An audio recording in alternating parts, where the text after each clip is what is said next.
А вы знаете, сколько сейчас платят мамам за UGC-контент? Сейчас мы покажем на реальном примере. Я еду к своей ученице, и она проделала очень классную работу. На самом деле, вот когда ты стараешься, тебе обязательно воздается за это. Она у нас сегодня полностью руководит съемкой, а я в роли модели.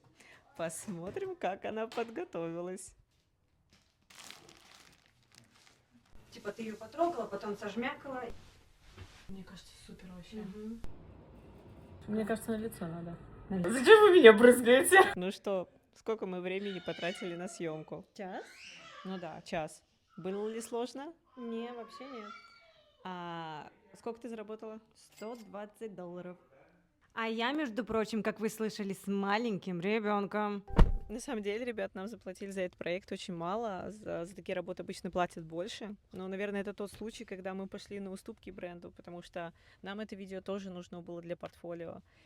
А вы как считаете, $120, там, сидя дома с ребенком на руках для мамы, это нормально или все-таки это мало?